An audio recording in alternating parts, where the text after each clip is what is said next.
of what good leadership is. So you can say, you know, this happened, and that's why I think, you know, I showed sort of good leadership skills because such and such, and I think a good leader is this, rather than starting with this is what leadership is, this is what good leadership is. Try to sort of tie it in with your examples. The questions, like I said, will ask you to expand on some of the points from your presentation, depending on what you've said. And then the rest of the questions, I think everything on this slide, if you are comfortable answering each one of these questions that's on this slide, I think you're pretty much sort of set for that that section of the interview, because most of your questioning will be surrounding this. So apart from what you've said in your presentation, them asking you to expand a little bit further. The more generalized things will be examples of when your leadership was challenged. And this was where you might use the STAR framework, which I'll come to next. Actually, I'll show you now. You're probably already aware of it, where you talk about the situation, the task, so you just describe it, the action, and then the result. So if you use that kind of framework, it's very useful. And I think this question will probably be answered well using the STAR framework. So an example of when your leadership was challenged, and we'll talk about that later on. What are important leadership qualities? So again, you can answer this in a way where you can break down the different groups of qualities and then try to talk through them and sort of talk about why you think they're important. How you're going to bring leadership qualities to CST. This is pretty much what's in your presentation, but they may further ask you. They actually did, I mean, this was part of my presentation. They actually asked me to further talk about how I thought that I will be bringing my leadership quality to core surgical training. And this can be answered using the CAMP framework, which is this, isn't it? It's the clinical, academic, management and personal. And that is answered really well using this framework, because when you talk about leadership in surgical training, you need to think about all of these aspects. It's not just about, you know, working with teams or the clinical aspects. You have to think about the academic side. We're all expected to do lots of research and audits continuously throughout our surgical training. Management is not just of your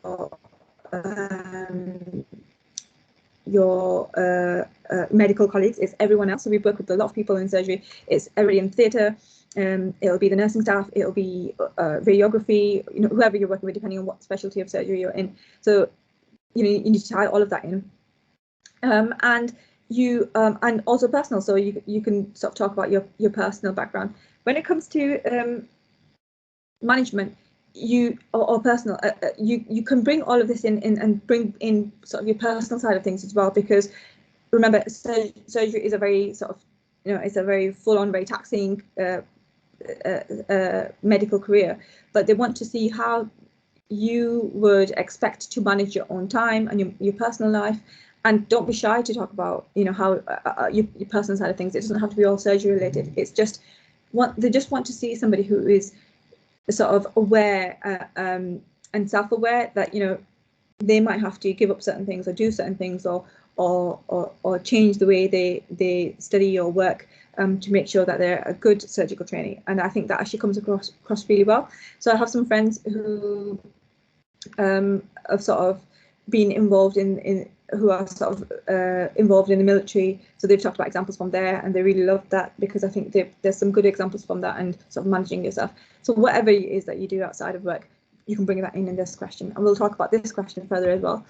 The other thing is leadership versus management. So not in the last few years, but I've heard that 1 year the presentation was based on leadership versus management, and they asked you to prepare a presentation on what you think leadership is and what you think management is. But then after that, it's been used as one of the post presentation questions, and asking you to sort of divide the two and then sort of talk about how they tie together as well, and then obviously related to core surgical training. So I think all of these questions on the slide, you should be very, very comfortable in answering, and then pretty much all of the questions that you will get in the section will be something around these. If you've got answers for all of these, you probably will be able to answer anything that threw at you for the leadership section. Okay.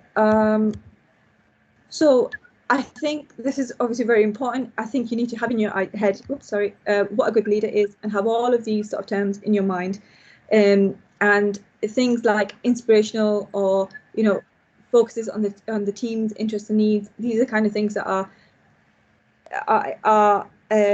attributes to a leader as opposed to a manager. So I think you need to get in your head what is a good leader, what is a good a manager, and then be able to divide the two in your head, and also have all of these examples, because when you have these ideas in your head as to what a good leader is, then you can sort of tie it into all of your questions and bring up these points, and that'll come up in sort of some of the things we talked through.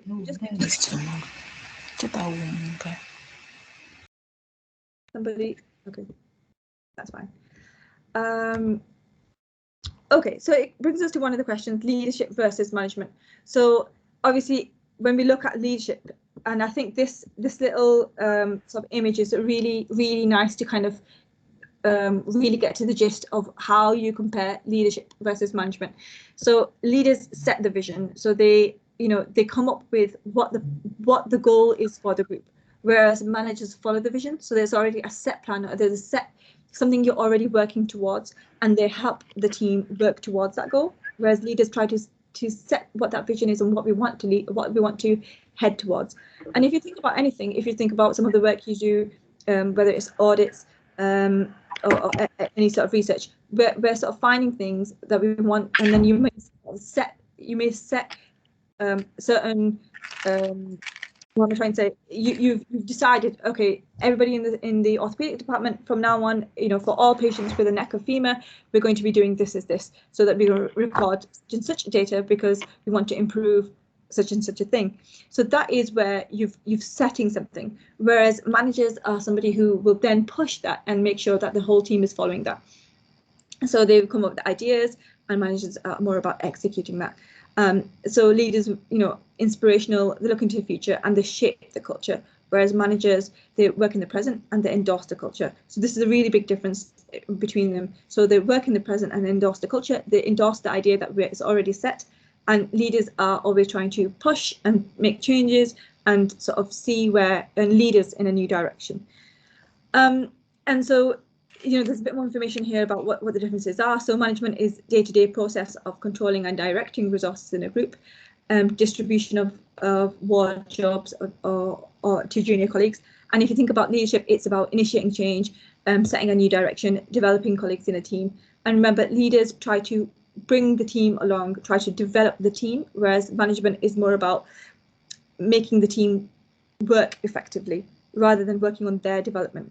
Okay, so these are the kind of ideas that should be in your head, and then being able to talk about that. And then at this point, you need to be able to tie in an example. So whether an example of your leadership would be an audit you did and how you made a change in your department, and then you could talk about how management is more sort of making sure those things that have been put into place are being followed. And then the other question from that slide that I said you need to know is, how are you going to bring your leadership skills into core surgical training? And this will form part of your presentation as well. This is how I was saying you need to answer this question using the CAMP framework, and I think it does it really nicely if you use that. So when you look at some of the things in this is an answer to that question.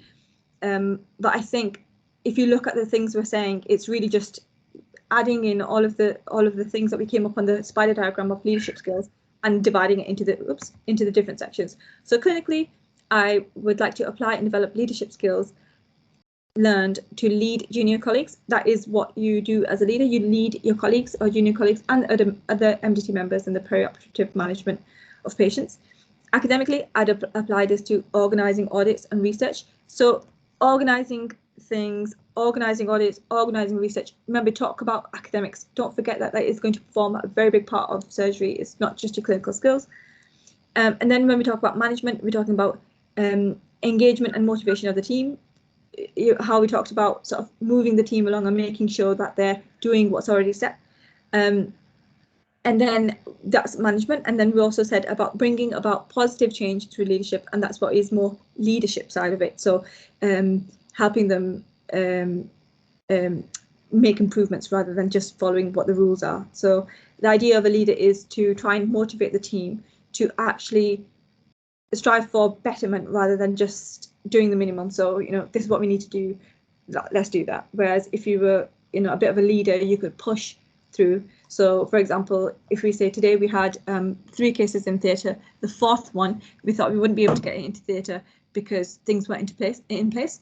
And one of my foundation colleagues, you know, showed some leadership because he personally went to A&E, found the patient, made sure that he had got a COVID swab, made sure that radiology were aware of this patient and that they would be able to assist us in theatre. He then made sure that the patient was marked and consented, and put all of the sort of different processes in place, and showed leadership by taking sort of control of the situation and also distributing some of the tasks. So the consenting and the marking, he asked his colleagues on the ward to make sure the patient was done with the patient, talked to the nursing staff to make sure that there was a bed allocated, talked to the trauma coordinator to make sure that, you know, the patient could actually be brought up from A&E into a bed and that it could get allocated because there were no beds. So actually put a lot of things into place to make it happen, to get the patient ready in time so that she could go along and have her surgery today. And that is really showing leadership, because not only did he sort of motivate everyone else to get that done, but also, you know, we could quite easily say that patient could get done tomorrow on tomorrow's list, but it takes a whole theatre slot is lost because, you know, no one's come together, and actually he was striving for sort of a good outcome rather than just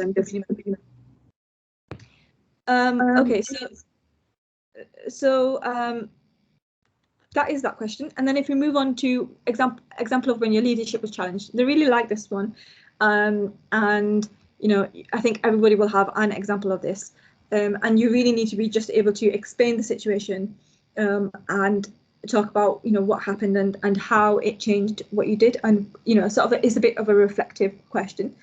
So clinical examples are talking about negotiating an admission or investigation for a patient. So sometimes you have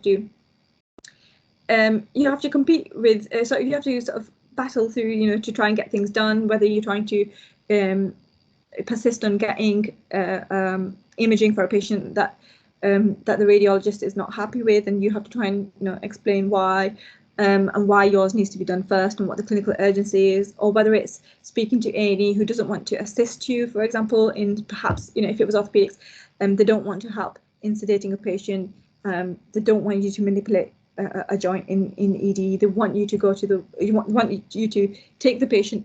I mean, I've been told previously, if you want to reduce this fracture, you'll have to take it to theatre. That's not really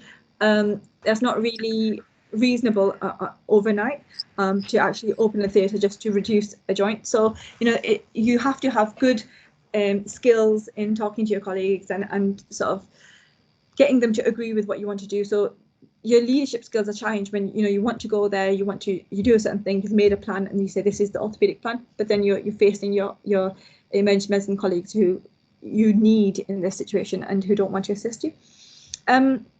So that'd be a good example of that. And then it's tight deadlines and mounting pressure. I think everyone will have been through that at some point. You can also talk about during your foundation years, you know, everybody takes on a lot of things in the foundation years when you're applying for, when you know you're going to apply for surgery, whether it's wanting to do a lot of different courses, taking part in audits, taking part in research, and actually you can get to a point where you're inundated with a lot of deadlines and a lot of people are asking you where is the work.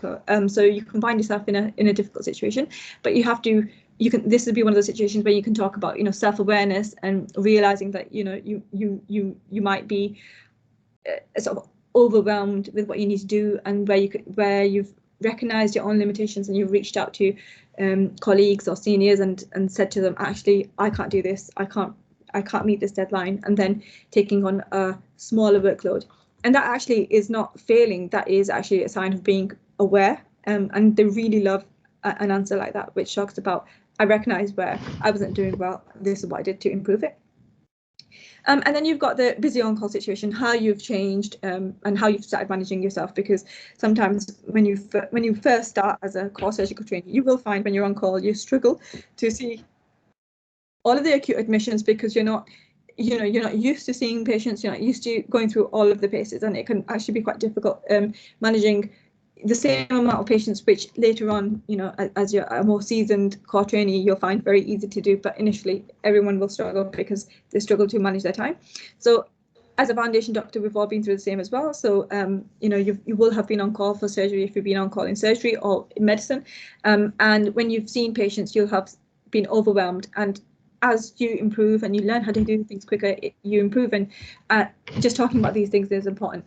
Emergency situations where you had a lack of clinical support, there must be, a lot of us will have had that situation. How you managed it, how you managed a team, and sometimes you have to manage a situation where the team around you is not very skilled, without sounding rude, or not sounding as skilled as you'd like them to be.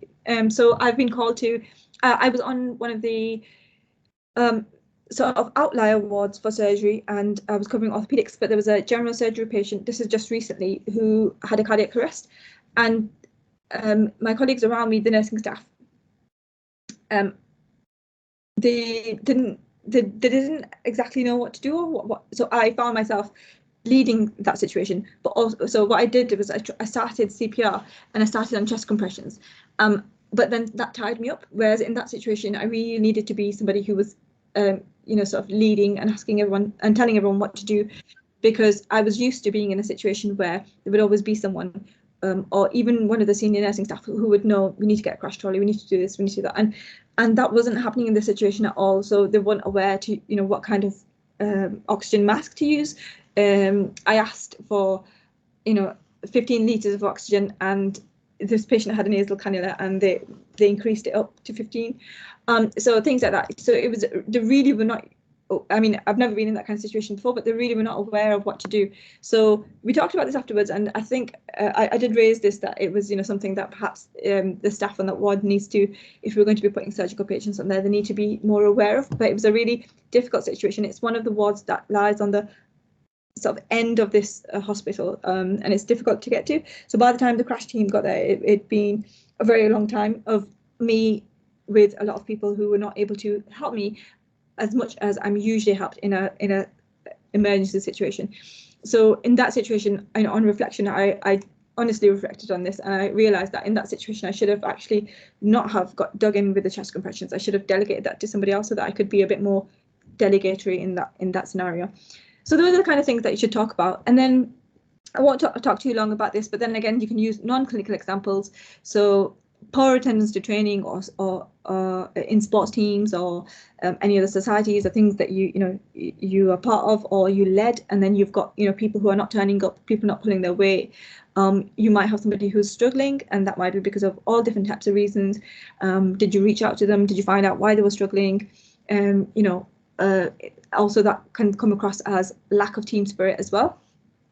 Is that because they're just not interested, or is that because they're struggling? So all those kind of things, being aware of your team members, being aware of their what limits them, their limitations, how to improve them, how to recognize or what their difficulties are, or being sort of open and approachable enough that they can approach you to find what those problems are so that you can improve them, is very important. So you'll have lots of things like that: dishonest committee member or unprofessional colleague. I'm not going to go too much into this bit, because I think this actually ties into the next section, which is the management, which I think Ash will talk about. But these are the kind of questions they will raise about, an unprofessional colleague, and etc. And that'll be a different part of the questioning. But these might be examples of where your leadership was challenged because you had to deal with this, and how did you deal with it? What did you do? And how might you, again, always end with how might you bring this into core surgical training? Okay. Well, that's the end of that. So when I said, how will you bring this into core surgical training? If you go back to this question, how will you bring your leadership skills into core surgical training? This is really the essence of this whole section. And when you talk about the things that you learned from your experiences when you were challenged, or when you were not challenged, whether you might have seen a colleague who you thought was a really good leader, or someone you look up to, or someone you're inspired by, you've learned something from them. And then you can bring in, sort of what they did that you thought was good, and then you could just as this question is answered, you pretty much bring it in the same way and say, this is what I would do when I'm a core surgical trainee. So remember, it doesn't always have to be doom and gloom. It doesn't have to be something bad has happened. You might have seen good examples of leadership. Or sometimes you are asked to talk about a poor example, and then just after that, you'll be asked to tell me about, well, what have you ever witnessed a good example? So that's actually, could have gone on that slide, good and bad examples of leadership that you might have seen. I think you could have added that onto here. And if you've got answers to all of this, I think you're pretty much, ready for that interview.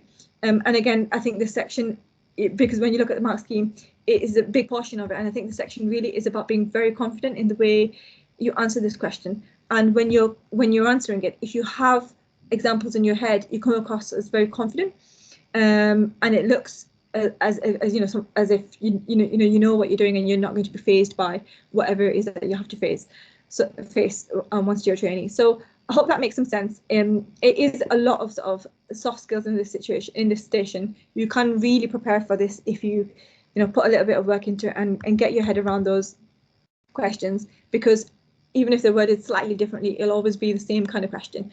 Know about leadership versus management, what the differences are, what good leadership qualities are, and how you're going to bring them into core surgical training. So just learn how to say how you're going to incorporate that into core training. And that's pretty much everything. I'll leave you now to Ash, who's going to talk about the management part of this section. And if you've got any questions, then feel free to sort of put them in the chat and I can answer them as Ash is presenting, or you can always email us afterwards. Thank you for listening. Thanks, Reha. I'm just going to put my slides up. Can you see that okay? Yes. Cool. So hi guys, my name's Ash. I'm a core trainee. So I'll tell you a little bit about myself first. So I went to Exeter Medical School and then I did my foundation training in the Northwest. So I was planning on taking a year out, but then decided to apply for surgery while I was in F2. So it's in a lot of ways, quite a late decision. I decided to apply quite last minute, prep my portfolio, and then managed to get a place, a training number. So I went straight into training in Yorkshire. So I'm currently a CT2 and I am working in general surgery, and I'm in the process of applying for general surgery ST3, hopefully to do colorectal or breast. So I just wanted to say, if any of you are in that position where you've decided, you've gone through medical school not really knowing what you wanted to do, and gone through F1 and then decided quite last minute, it is possible to get a training number as long as you prepare well for the interview. So I just think I would have appreciated hearing that when I was in that position in F2. So I'm going to be covering the management section of the interview, and just pop any questions in the chat throughout if you've got any questions. So Free has already covered this. So it's a 10-minute station, and it will be split into the 5 minutes of leadership and 5 minutes of management. Just with regards to the leadership presentation, some things that I did that helped me was firstly, sit down and write down, as Free has already mentioned, some good and bad examples of leadership that you've seen. So registrars and consultants where you've thought, I really want to be like that when I'm more senior, or I wouldn't have done things like that. I think that would be really helpful, and they will ask you what are good and bad examples of leadership. And then the other thing that I was told prior to my interview is when you're practicing your leadership presentation. So I know Free has said that she did hers as bullet points, and I think that's a really good idea to do. I didn't do that, but it means that, so I just learnt sort of 3 paragraphs, but it means that if you lose your way halfway through, you are kind of stuck. So I think bullet points are a really good way to do it. You also, the interviewers will try really hard to put you off because they want to see how well you work under pressure. So I walked into my station, sort of said good morning, and they both completely ignored me. One was staring into space and the other one had his eyes closed. So I think I had actually practiced my presentation with people who weren't looking at me or didn't say anything to me, because it's really hard to speak for 3 minutes with somebody that's completely ignoring you and, smile along and have loads of inflections and tone in your voice. And that's a really good way to actually score well on the presentation aspect of it. So it's something that's worth practicing. So then you'll have a 5-minute problem-solving management case. And as Freya has mentioned, you will be scored by 2 assessors. So the reason that they put this station is because they want to see obviously your leadership and management skills. So there'll be times where you will be the most senior person on the ward, and if the reg and consultant are in theatre, you need to be able to manage situations independently without them. And this is a station to prove that you will be a good core trainee and you will be able to demonstrate those leadership and management skills. And it separates the best from the very best candidates, because if you prepare well for this, it's very easy to do well in it. But if you don't prepare, it's very easy to bomb it. So core training is sort of your first rung of being a junior registrar, essentially. So you will now be in a senior role where you've got more responsibility. And if there's things going wrong, the F1s and the F2s will come to you with their issues. So you need to know how to manage those issues properly. So generally, there's a few themes which I'll kind of cover a bit later in the talk. So it could be anything, essentially. Often they'll usually be clinically based. So it will be something on the ward, theatre, or in clinic. It could be some sort of ethical dilemma or communication situation or conflict resolution. With the clinical station, obviously you often get quizzed by registrars and consultants on that sort of content, but you don't really get asked about these things day to day. So again, it can be quite hard to do if you haven't prepared properly for it.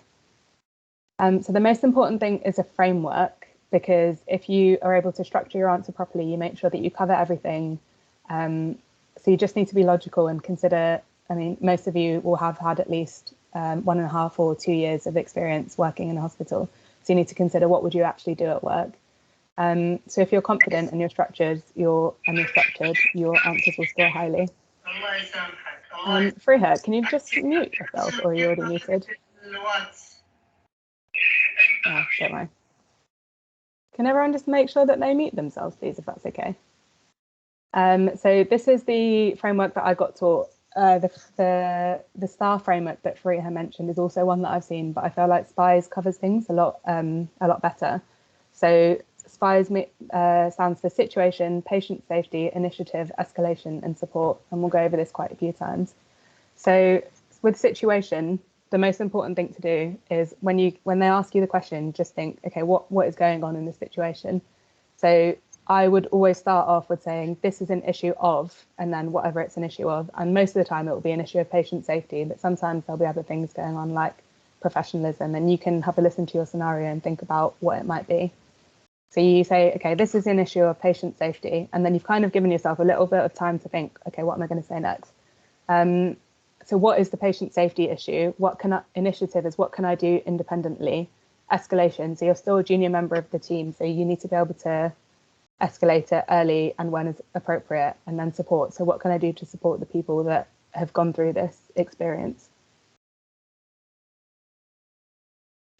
So again, I know Free has already mentioned this. I feel like I didn't fully understand the scoring matrix when I was applying. So I'm just going to go over it again to make sure you guys understand. So you can score anything out of 6 for all of these domains, and there will be 2 people independently scoring you. So for content, you can score 6 out of 6 by 2 assessors. So it will be 12 for content, 12 for presentation skills, 12 for questioning, etc., which will give you a total score of the station of 72. And each of your stations, you'll be scored out of 72. The difference in 1 point is quite a lot. So I've spoken to people where they have been 1 point below one of their friends, and that's the difference of like 30 places when you actually do your ranking. So it's really important that you score well. As you can see here in the management station, you will get 12 points. So if you get outstanding from both of your assessors, you'll get 12 points just for communication. So it's really important that this just highlights it's really important to structure yourself well and be able to communicate clearly and confidently, because they're really easy marks to score. Okay, so I'll start off with an example. You are the core trainee on the ward. You arrive to find the consultant, Mr. Smith, has started the ward round alone. You can smell alcohol in his breath. He is visibly off balance and he is slurring his words. How do you proceed? Would anybody like to try this first of all? If not, I can just go straight to the example and then somebody can try the next one, but just mention if you would like to give it a go. No worries. So SPIES, so situation, what is a situation? So you think that your consultant's drunk on the ward. So obviously this is a huge issue of patient safety. So you say, this is an issue of patient safety and professionalism. And then really clearly, right from the outset, you've stated what the problem is. That's what they want to see, that you can spot the issue as patient safety. So what exactly is the patient safety issue? Mr. Smith has seen a number of patients alone and may have made unsafe plans. So he started the ward round alone. If he is actually drunk, then the plans that he's made, for example, sending patients to theatre, getting scans, somebody needs to come and review those because they might not actually be appropriate plans to be made, and then that could have an issue and an impact on patient safety. So what can you do by yourself? I'd take Mr. Smith aside and ask him to accompany me to the quiet room, away from the staff and patients. I'd need to find out more about the issue by asking some questions, and I would suggest Mrs. Smith goes home. So first of all, you don't know whether or not Mr. Smith is drunk. You've arrived on the ward, he started the ward round, you can smell alcohol on his breath, he is visibly off balance and slurring his words. So can anyone think of something else that might have occurred apart from him being drunk? Alice, let me know if anyone says anything. I think maybe sick. Sick, like, what do you mean? Like slurred speech, maybe like stroke. He's having any. Exactly, yeah, perfect. And what about smelling alcohol in his breath? DKA. Yeah, perfect. So you can't come onto the ward and assume that the consultant is drunk. You need to find out what's going on, because obviously if he's had a stroke or if he's in DKA, he needs medical attention. So you need to ask Mrs. Smith what's going on. So I would take Mrs. Smith aside, accompany me to the quiet room, away from the staff and patients. So obviously you're not going to want to be doing this in the middle of the ward, in the middle of the bay, in front of all the patients and staff. Take him to the side, ask him what's going on. He might have some problems going on at home if he has been drinking. So obviously he either requires medical attention or he needs to go home. He can't still be in that clinical environment. And then somebody needs to come and review the plans that Mr. Smith has made. As he's a consultant, he's probably going to have things like clinic and theatre to go to. Somebody needs to take over those clinical duties for him. So you need to go ensure that somebody is there to take over those clinical duties, review all the plans that are made. So while they're dealing with Mrs. Smith, you could start the ward round as you're a core trainee, and ensure that there's somebody there to take over his theatre list or take over his clinic support. So if Mrs. Smith really is drunk, he's obviously going to need some sort of support because something must be going on. So you'd order Mrs. Smith a taxi home, make him a cup of tea. I think this is something that's really underrated because it's something that you would do in real life. You wouldn't just sort of leave a consultant that's drunk. I feel like in a difficult situation, making a cup of tea is really like something that's really appreciated. And I do genuinely think that the interviewers would like to hear that because it makes you someone that's more human rather than just, reeling all of this off. I appreciate that he may be going through difficulties and will ensure that he's offered sufficient support. And then you've got a duty to the hospital, so I would clearly document everything that's occurred. Has anybody got any questions just on that first example? Just let me know if you do. So this is a classic station. It's a very good candidate differentiating station because it's obviously easy to see that within this situation, it's not a good situation to be in, but only if you're prepared and if you use a framework are you going to be able to sort of get all of this out of the presentation. You also need to think you've only got 5 minutes for this station, and they also ask you some questions. So in order for you to gain top marks, you need to say everything really clearly and succinctly. It's obviously a difficult situation because Mrs. Smith is a consultant and you are a junior member of the team. However, you're going to likely be the most senior member of the team that's on the ward. So you need to be the person that's handling the situation. And consultants will want to know that you are able to handle this situation. The most important thing to mention always is patient safety, but you also need to make sure that the consultant is supported. Obviously, you're an SHO, so you need to escalate early, but think of things that you can use your initiative to do first. This is another question that comes up really regularly, not just in this scenario, but in quite a lot of scenarios. If you say, I'm going to escalate to X person, say a consultant or a registrar, okay, so that consultant's busy, what do you do? So we'll go through the chain of escalation. So obviously your first port of call is a registrar. Does anyone know who would be next? Consultant. Consultant, yeah. Consultant. Perfect. And then who's next? If you can't get Clinical director. Clinical supervisor, I think. Head of department. Head of department, yeah. And then next? Clinical director. Clinical director. Director. Next. Medical director. There will be certain situations where it will be appropriate to sort of escalate to the GMC if you can't get hold of anyone. Like realistically, you're never going to be in a situation when you can't get hold of all of these people, but they want to know that you know who the chain of escalation is should you ever be in that situation. So that's really important to learn. Make sure you know it because it's really applicable to lots of different situations. Would anyone like to try the second example? Obviously, you're all going to have your interview soon, so it's worth trying it with somebody face to face.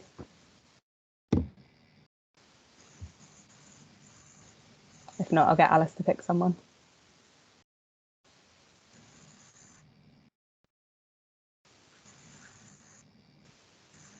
Anybody? I don't know. I think put the example at first. No, that's not how it works in the interview. Go on, do you want to try it? Whoever just spoke? Yeah, right. Yeah? Okay, I'll read it out to you.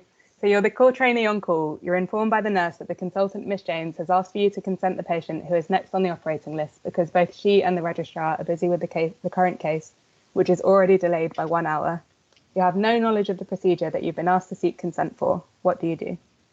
You can take a minute and then just respond when you're ready. Let me know if you want me to read it again.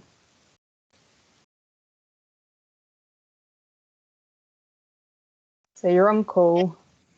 The consultant and the reg are both in theatre and the list is already delayed, and the consultant has contacted the nurse and asked them to get you to consent the next patient for a laparotomy, but you've got no idea, you've never been to a laparotomy. What do you do?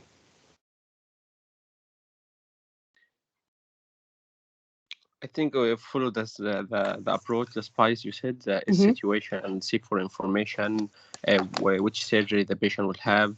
And so just start off by following, so say go for situation. I can remind you of the aspects of SPIES if you forget, because I know you've only just learned it. So what's the situation that's going on? Yeah, the patient is going to have a surgery and there is no consent form. At the same time, I don't have any idea about the procedure the patient will have. So this is a situation. And it's an issue of what? Patient safety. Yeah, perfect. So it's an issue of patient safety, obviously, because if you go and consent this patient, you've got no idea what you're going to be telling them that the procedure is about. Exactly. Yeah. You don't know what the risks are. It's also in some ways an issue of professionalism, not from Miss James, because she doesn't necessarily know that you don't know how to do a laparotomy. But if you were to go consent this patient, you obviously would, the patient would understand that you have no idea what's going on, and then she would lose trust in both you and probably Miss James for sending you. So in that sense, it is an issue of professionalism. So you've done situation and then patient safety. Kind of said that, but what's the issue? Yeah, the patient safety here, that I'm not confident with the procedure the patient will have. So for the patient safety, it's better to find other colleague who may have knowledge, or ask if there's no colleague who is aware of this procedure, then I can ask any senior to come and explain to the patient the risk of this and complications and why you are doing this procedure, and make the patient aware of all of the steps and the complications of this procedure. Yeah. So what are you going to use your initiative to do? Then initiative, I go and ask my colleague if he's aware about this procedure and is happy to do it with the patient. Okay. If not, then I escalate to a senior to come and discuss with the patient. And if you can't, find any seniors, then after escalation, this is SPIES. Yeah, support is the last one. Yes, okay. If I can't find any senior, then I escalate to the surgeon, the main surgeon, or Miss James. Yeah, that okay. I can't find any senior or any. And what would you ask her to do, because Miss James is busy? She's operating. I can ask another consultant or another senior who can come and. Yeah. You can't find any consultants or registrars. The only person you can find is Miss James. She is in theatre operating with the registrar. What do you think might be what you can suggest? I can suggest to support the team. If the senior who's coming to discuss with the patient, I can support his team if there is any overwhelmed with the workload, or at the same time I can join to learn for learning opportunity Yeah. to know about the procedure. Good, perfect. Yeah. So you've covered everything there in the SPIES, so well done. So I'll just go over everything on the examples that I did. So situation, this is an issue of patient safety. Thanks for doing that, by the way. Patient safety. So according to GMC guidelines, the person doing the surgery should ideally obtain consent from the patient. The surgeon can delegate this provided the person is suitably trained and qualified and has sufficient knowledge of the procedure to understand the risks involved and to answer the questions. Unfortunately, in this scenario, I'm not suitably qualified to seek consent, and if I did, it would be an issue of patient safety. I will inform the nurse. So obviously the nurse is expecting that you're going to be able to take consent. So you need to inform them that you can't take consent, and then you're going to use your initiative to find somebody suitable, which you've said. If there's nobody free, you're going to go to the theatre and explain the situation to Miss James. I'll explain that I've not been able to find anyone and then apologise, and I'll request that the registrar descrub to consent the patient. I will also convey my enthusiasm to observe them consenting the patient and assisting in the surgery so that I can obtain a good grasp of it and consent patients in the future, which is what you said. And then as support, I will offer to scrub and assist in their place if required. So for this one, I've put a couple of more questions as an example of what they might ask you afterwards, if you just want to answer these as well. So Miss James gets angry that the theatre list will be delayed and shouts at you in front of all the theatre staff. So what do you do? I try to apologize and explain that I'm not confident, and for the best interest for the patient and patient safety, I can't go with this. Yeah. Okay. So realistically, if you're ever in this situation and you offered to, you did all of this, I don't think any consultant is realistically going to be annoyed at you, but they want to know what you would do in that situation. So this demonstrates your communication skills and your management and your leadership skills.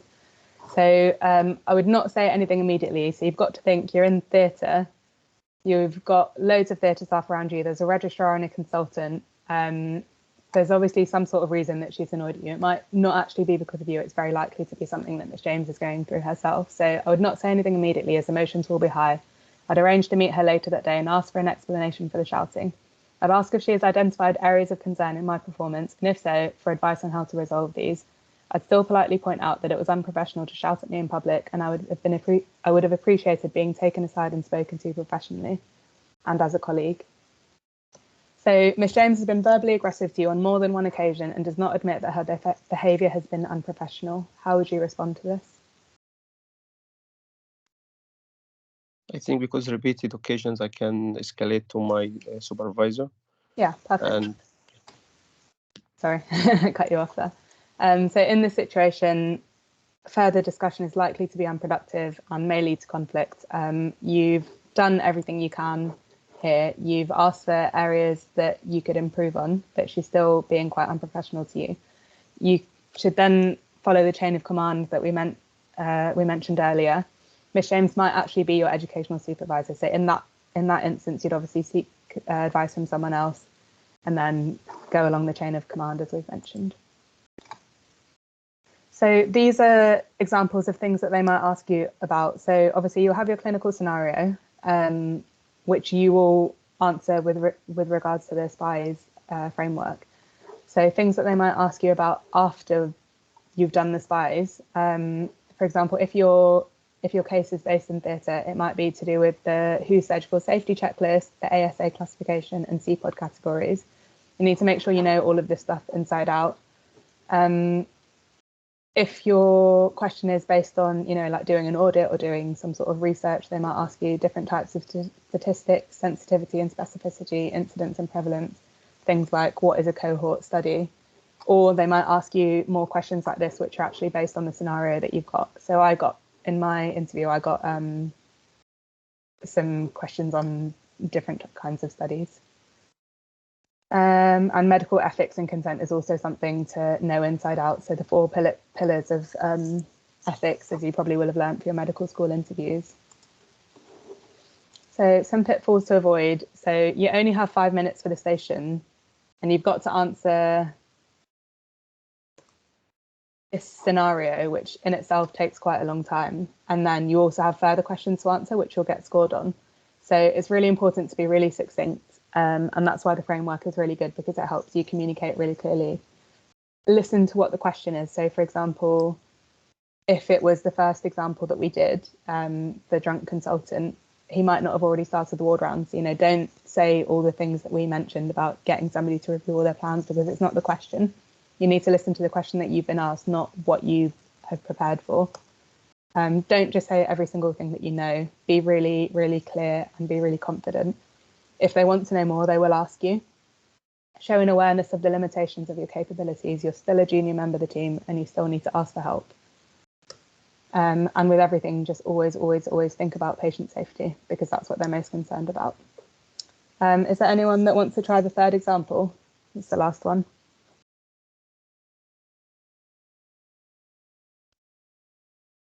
I can give it a try. Yeah? Okay, I'll read it out to you. You're the core trainee working on general surgery. A permanent trust grade SHO called Kate organises the rota.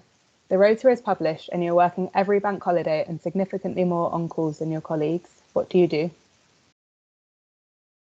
So again, I can tell you about the spies if you forget anything, but just do this as if you're answering the question. So what do you do? Okay. The key issues here are professionalism and also unfair rota distribution. So I'd like to get more information on this. This might just be a honest mistake. So I would like to speak with Kate and ask her if this is something if she has overlooked it, or if there is acute shortage of the staff and mistakenly she had put me on every bank holiday.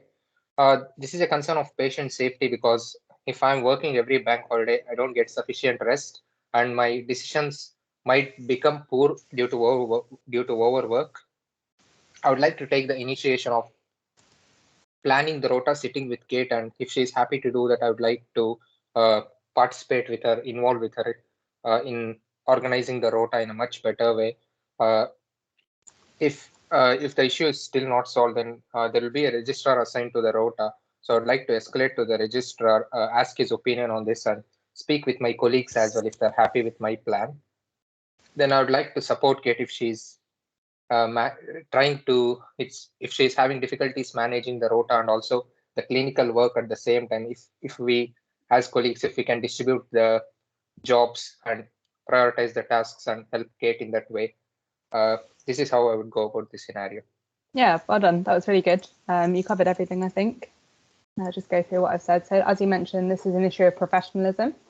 So this could be an issue of safety if my rota is deemed unsafe, if I'm working more than the maximum hours as allowed by the European Working Time Directive.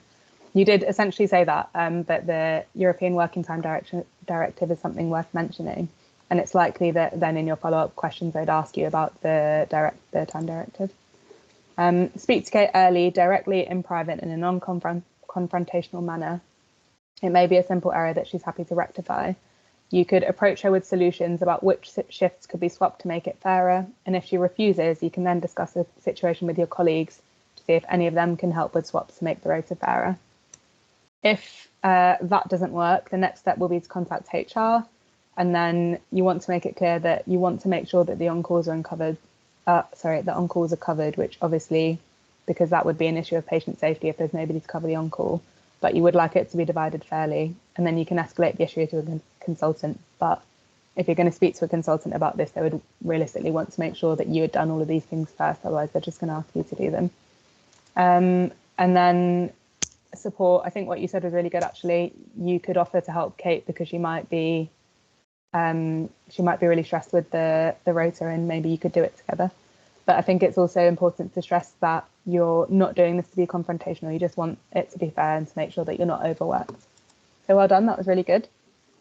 So just key points. You don't want to be confrontational, but you also don't want to be passive, because if you're just going to sit back and accept this rota, then you're going to be too tired to be able to work properly when you are there.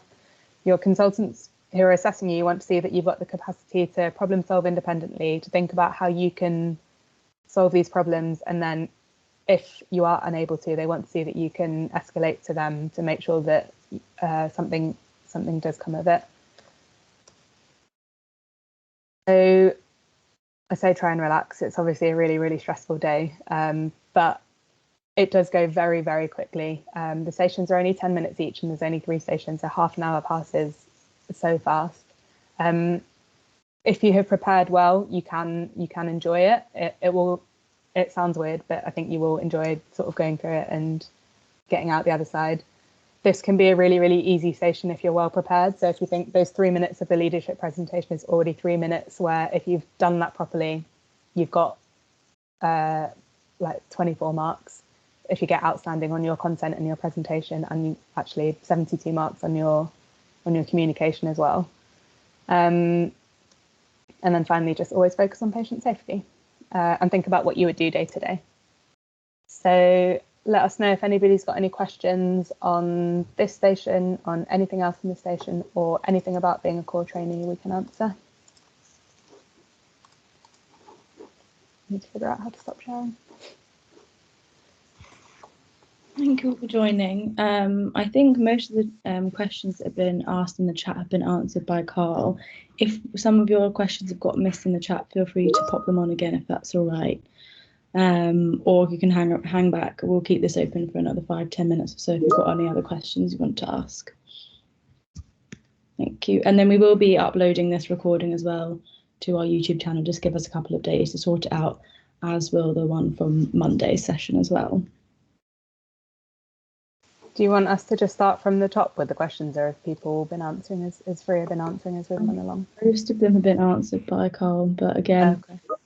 Or sorry, I've just been interfering. Sorry. No worries. If anybody has from the chat has any questions, are you guys willing to stay for a bit of a chat? Are you? Yeah, of course. So I would suggest if anybody has any questions, ask them now. But I think I would probably say well done, guys. That was really good. What just looking at the different main areas for preparation in terms of like learning the principles of medical ethics, the issues of surrounding consent, what would be the main categories that you think we should be well versed with for the interview? That is quite difficult to say because there's obviously a lot that can come up. I would generally just say, as long as you've got SPIs under your belt and know how to target those situations, then I think you should be okay. I'd say things to go over are the 4 pillars of medical ethics: consent, maybe audit, but obviously there's quite a lot to go into statistics. To be honest with you, the other thing that I was going to mention, actually, is when you're in the interview, don't let anything throw you because you don't know how people are going to mark you. So in my leadership and management station, I scored the highest out of all of my stations, but it was the one that I thought that I had done the worst in because my leadership bit went well, and then when it got to the questions, I just didn't know what they were asking, but they scored me almost full marks because I think they were just asking me really hard things because I'd answered most of the things beforehand. So don't let it throw you. Just think every time you go to a new station, it's a completely blank slate. They've not seen what you've done in the last station. Freya, is there anything that you'd think you need to go over apart from consent, ethics? I think that also in this section, so some people were questioned about management of theatre. So I know there'll be some of you who've not had a chance to, who've not had a surgical job before, because it wasn't part of your foundation training. And I'm sorry, Ash, at one point I had to leave, but I don't know if you covered it. But if you think about it, or you talk to somebody about management of theatre, especially when you've got patients who need to be done on the same day. I think I was asked about what am I trying to say? Theatre staff wanting to leave and go home because it was 4 o'clock and you still had 2 cases to do, and what could I possibly do? And that's when I talked about using the emergency theatre, using the emergency staff, and things like that, as in patients in the C-pod, on the C-pod list rather than the other ones. So knowing how to manage that, how to manage those situations, knowing who forms part of theatre staff. So who is it? The runners, the scrub nurse, and everyone else who's part of that. I think that was one of the questions that threw some people after we finished. We were talking about it, and they didn't know who else to mention. If you're in theatre, who could go and see your patient, who could consent the patient and do things like that whilst you're tied up. So just sort of the logistics of running theatre and being, whilst you're, how you would manage that. I think that's something, if you've not had a chance to be in theatre, you don't know how things necessarily work, how patients get listed for theatre and what the process of getting a patient from the emergency department to a bed to theatre is, then maybe talk about that with somebody beforehand.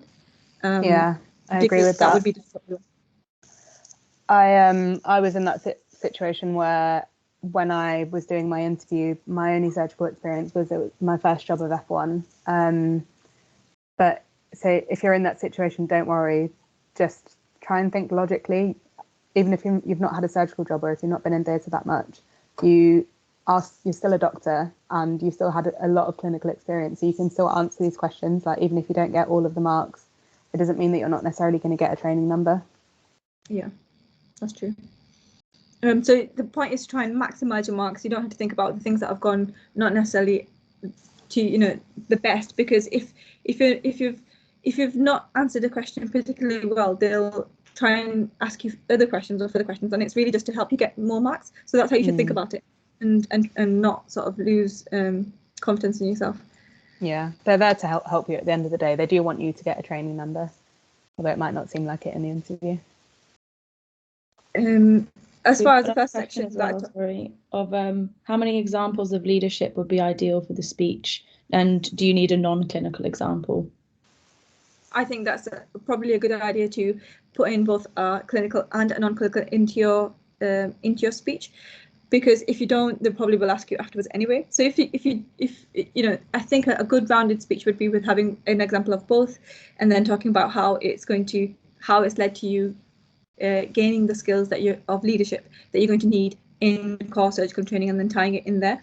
But if you've not answered that question, they most likely, or probably 90% chance, they're going to ask you about the opposite. If you've or they may ask you for further examples if you have already mentioned it. So like I said, just you might have two very good examples in your presentation, because it is a short presentation. It's only 3 minutes. It's very easy for that to pass. You're going to do it at a normal pace. You're not going to be rushing through. You want to talk about what you've learned from it rather than just highlighting what the experience was. You want to really reflect on it. So 2 examples, if they're really good examples, should be enough. But I think that you should be ready with a further example, because if they said, oh, talk about something else, you don't want to then come up short and then just not be able to think on the spot. I think I would definitely be ready with another example. Yeah, I agree. So I was told 2 to 3. I did 3, but it was a bit of a squeeze. And like Faria has said, you don't want to be rushing through and speaking really fast, because communication is a whole 12 points out of 72. So you want to be taking it nice and slow. I think 2 would be ideal, and I would definitely do at least 1 non-clinical, because they don't just want surgical robots. They want well-rounded individuals who have other interests apart from surgery.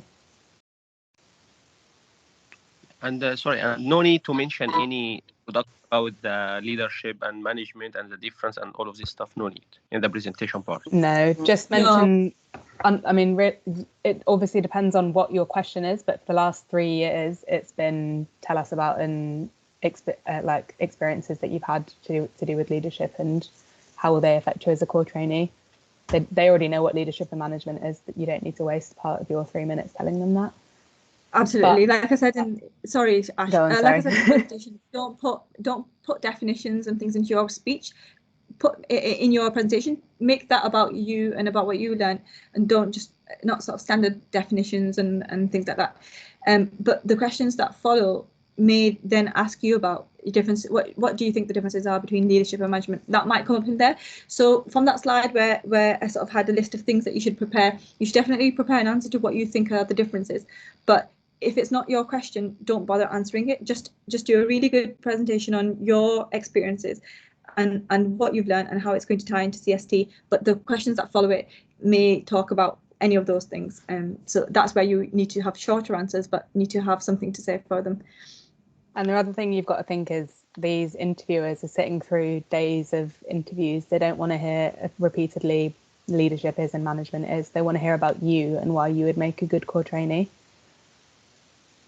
And is it only 1 question after the presentation, or in these 2 minutes, or how many questions? Depends how quick your answers are. Yeah, definitely. Depends on how much time you have. And sorry, for the clinical scenario or for the management scenario, they give us the scenario and then we read and we have like 1 minute to prepare, or just after the question? I think I went in, so obviously ours were face-to-face, not online, because we did our interviews 2 years ago. Hi Ash, it's me. Sorry, I've joined a bit late, but I can give a bit of information on the online interviews. So you don't actually have any preparation time. They just tell you the question and you go straight into it. I would obviously recommend taking some time to yourself, thinking through what they're actually asking you, and then giving your answer and not just rushing into something. But yeah, so I don't know if obviously I've joined late, so I don't know if the logistics of the interview were kind of explained. But on Monday I explained that you have, essentially it's a 20-minute interview, 5 minutes for each section. You are held in a waiting room. You see an administrator before you have your actual interview. They ask you to put your computer camera around the room to make sure that you're not cheating. Then you wait for a bit more, and then they put you into a room with the interviewers. So the way that it worked for me is that I had 2 interviewers. The administrator was there, but their camera was off, and they facilitated the interview. So you have 3 minutes for your leadership speech. And what I did was I factored in some about 10 seconds so that I could introduce myself, and you know, so it wasn't just this is my leadership speech. So I introduced myself, then I went into it. I had 3 examples, 1 clinical, 1 academic, and 1 non-clinical. So like these guys are saying, I think it's important to have a non-clinical section. Then you have a 3-minute interview speech, leadership speech, sorry, straight into 2 minutes of questions regarding leadership. And it might be about your speech, but it might also be what is an example of a good leadership that you've seen, or what are examples of good leaders. And then straight into management. So they ask you the question, and again, it's part of your time, but you should take a couple of seconds and then answer. And then straight into the first clinical scenario, and then straight into the second clinical scenario. So there aren't any breaks. There's no real preparation time, but you know, just make sure that your answers are concise and you get all the information through. I hope that helps.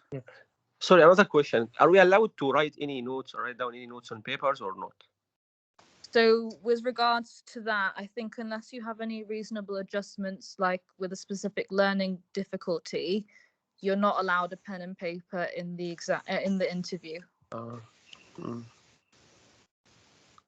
Yeah, thank you. Can I also say something as well, if that's okay? Sorry. I was just going to suggest, remember this is a sales pitch. You're trying to sell yourself. It's very odd to some people, but you've got to try and focus on yourself, what you've done. And as Faria and Ash said, don't mention sort of the generalities of leadership, management. It's about you, what you've done. Keep it concise. You know, practice with colleagues if you can do. A lot of it's about the presentation, the way you act, respond, as well as just the content.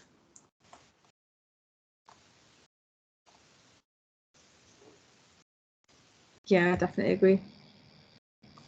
Has anyone got any other questions? Yeah, sorry, but it's regarding the clinical scenario. Yeah, go for it. Yeah, sometimes we need to escalate. Most of the cases we need to escalate to the scenario. But when shall I escalate early and when shall I escalate late, or all of the situation? I need to do my job at first, and then if the patient is deteriorating, then I escalate to the senior. Yeah, so I guess that will be really, really dependent on the situation, because obviously there are some situations that you will be able to manage yourself as a core trainee, and there are some situations where you will need to escalate early. I would imagine that you have worked in an SHO role for at least 6 months if you're applying to core training. So hopefully you will have already been put in these situations, even if you haven't already been in a surgical job. It's quite hard to say specifically when, because each situation will be quite dependent on what's happened. Mm-hmm. As long as you've escalated reasonably, or you've sought help, you know, it sounds reasonable to what you're saying. You know, if you're sorry, I think I got what you were just saying. Then I mean, yeah. For example, I have two examples. The first one, if the patient's query of abdominal aortic aneurysm rupture, and the other one, for example, no fracture. In no fracture, I think I may go for initial investigation and blah blah blah, and then prepare the patient for surgery and then escalate to my senior. But the first scenario, abdominal aortic aneurysm, shall I start at first with I will do the ABCDE and stabilize the patient. But I mean, shall I I understand now. escalate the patient to my senior before seeing the results, or shall I wait and see if deteriorating or not? Definitely escalate immediately in the case of a query ruptured AAA. Think about what you'd realistically do in that situation. So what I would do is, say I'm down in A&E, I'd call my reg, say, I've got a patient that I think has a ruptured AAA. This is what I'm going to do. I'm going to take bloods. I'm going to make sure that they're prepped for theatre, nil by mouth, let the theatre coordinator know that this could possibly be the case. I will let you know when I'll, book the scan, vet it. Please, can you come and review this patient? And that would be what you would do in real life and what is an appropriate answer in the interview. Absolutely. Just think about how time dependent it is. If somebody's got a neck of femur fracture, they're not going to, they might not even operate until the next day or the day after. Yeah. But if you've got a ruptured AAA, you want that sorted out as soon as you can. So no one's going to wait on that. You probably would be really stressed out anyway. So think about how stressed out the situation makes you. It's very natural. You would sort of seek a senior support quite quickly, and just go with that realistic answer, of what you really would do. I think the two take home messages for my part of the interview anyway would be, firstly, always focus on patient safety, and secondly, just think about what you do in real life. Like, they're not trying to catch you out. They're just trying to think, what are you going to do if you're a core trainee and you're put in this situation? What will you do? Thank you so much. They're essentially testing that you're a safe doctor. That's what they're doing. Would you be safe in any situation? And that is given an appropriate response. So you would do what you can within your skill set. For example, use your ABC. You can control the patient's airway, breathing. You can give them some fluids or blood. As soon as you've got the patient stable enough to walk away, or somebody else is in charge of that patient, then you can get your seniors involved. But obviously, that's something which it's often about telling someone else, what's the word? I'm trying to think of the word here. Delegating, sorry. Yes, that's the word I'm looking for. Make sure you delegate appropriately. So you might not be able to tell your senior, but make sure that you're doing what you can do, directing it, and get someone else to do it if you can't do that. It's all about situational awareness as well. So, Thank you. Any other questions? I've just seen somebody say, are you not allowed any notes to read for your presentation? Yeah, you're not allowed anything in the interview, so you need to know it inside out. I was practicing it every single day on my drive to work. You need to fully know how long it is and how to have it within 3 minutes, because they will just stop you. Question, Ash, and for you, and this one maybe for Manu as well. Is there a presentation station? Is that what you said? There was a presentation station. Yeah. So leadership and management is. They give you that topic in advance, though, don't they? Is that right? 2 weeks in advance, but it's for the last 3 years. It's basically been the same. Right. So you'll be able to. Both the leadership and management section is just one station. It was one room for us because we were there present face to face, but it follows each other. So you start off with the presentation, a few questions on leadership and management, and then further questions on everything Ash talked about, which is kind of other management questions, a bit more management, less leadership. What's the format of the presentation? So is that something you would do ahead of time, or is it just basically you read something out? I'm not sure what the. Just present, just talk. Yeah, you don't read it out. So they would tell you 2 weeks ahead of time, and then you walk into the interview, you'll be on Zoom or whatever it is, and they'll read out the question to you, and then you just sort of reel it off for 3 minutes. Then they'll ask you 2 minutes of questions on your presentation, and then that's the leadership aspect done. And then the same people will ask you 5 minutes on management, which will be your scenario and the following questions. Is the presentation, do you have to bring something like a PowerPoint slide or something like that, or is it it's just verbal. Yeah. Somebody has said which stations will be at the beginning, clinical or leadership. Manor, do you want to take this because ours was in person?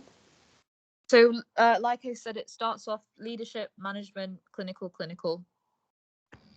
So it's very quick. It's a very quick interview, and you leave it a bit shell-shocked because it is quite a lot at once. But as long as you kind of try and remain calm, take a deep breath, don't say the first thing that comes into your head, you know, take a few seconds, formulate a coherent answer that is concise and, you know, hits all the information, then you'll be fine. And again, that's what they want to see. Like, they don't want to see someone that's just going to make an off-the-cuff decision based on what's put in front of them. You're going to want to think about the things that they ask you in real life. Somebody's got their hand up. Yeah, I've got a question. In terms of looking at the camera, do you look at the monitor? Where exactly should your eyes be placed, if that's the difference? Again, as we're face to face, Minna, you want to take it? So I think this was actually a question that we were thinking about last year. I just looked at I think when you look at the camera, it can look actually quite intense. I don't know if you just practice with someone and practice over Zoom or Teams or whatever, you know, you use, and just ask the person that you're practicing with, practice looking at the camera and also practice looking at the monitor and see which one looks better. I don't think, you know, it really matters in the grand scheme of things, as long as you're not looking around the room or looking at the floor. As long as you're looking at the computer, then I think it's fine. But yeah, this was actually a question that we were thinking about last year. But I don't think there's any right answer as long as you're just looking at the monitor. And can you look away? Because kind of when you're thinking, and I naturally look away. Yeah, you can. But when you're answering the question, just as you would in an interview, in a face-to-face interview, you wouldn't be looking away when you're speaking to someone, would you? You'd try and maintain eye contact. Because that's part of communication, that's part of your non-verbal communication. So it's the same thing over the internet. Are your interviewers on the screen in front of you? Like, can you see them? Yeah, you can see them. I would probably just look at them, because that's realistically what you do in real life. They're not going to see the difference between you looking at them on the screen or like 1 inch above on the webcam. And how much should I show in terms of shoulders, and is it just the way you guys are now? Is that I think what you can see of Ash is perfect. Like, you know, just up to you. I think that's fine. You know, I don't stress too much about these things. Just, you know, wear a smart shirt, look comfortable, and look at the person you can see on the screen. I think some of my colleagues had feedback. Obviously, that was face to face, but some of the feedback some of my friends had was that they had poor eye contact, and I think it was in their clinical station, and my friend said she was feeling nervous, so she kept looking away, kind of like looking as if she was thinking. But there's nothing wrong with, you know, looking away in a natural sort of way. But as long as if you just pretend that this person's not on a screen, they're actually in front of you, and just behave like you normally would. Don't overthink it. Just be comfortable and think about your answers more than what you're doing with yourself and your face and things like that. But try to present yourself as a confident person, because every station actually has marks for your presentation or the way you speak and the things you say. Sure. All right. Thank you. Any other questions?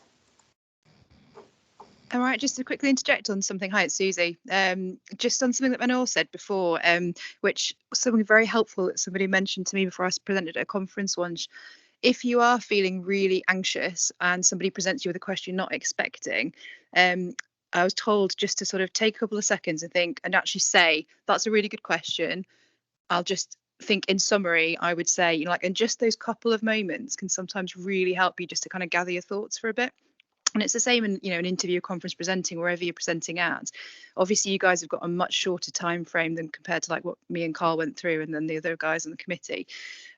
So try to, like everyone said so far, you know, just take a couple of seconds just to kind of compose yourself, and don't go jumping straight in, because what you want to come out is not something that you want to regret. you want to be kind of thinking and composed when you're talking. So I just thought that was a really helpful hint that somebody once told me, is take those couple of seconds, speak, don't just be silent, but say, thanks for the question, that's a really good question, or let me just think about that for a second, and then give your answer. Sorry, I just wanted to shout that before I forget. I think that's a really excellent thing, actually, being able to say, can I think about that for a second? I'm just going to take a minute, because actually if you say that, you don't sound like you've just kind of, you know, Yeah, not it answered actually it, comes just- across like you're thinking about the answer and giving, you know, Yeah. some thought to it rather than just blurting out the first thing. So definitely use that, guys. If anyone sort of comes across a question that they're not expecting, it's really good technique. And I definitely found it helpful when I had questions thrown at me about a presentation, for example. It does help you just kind of collect your thoughts a bit.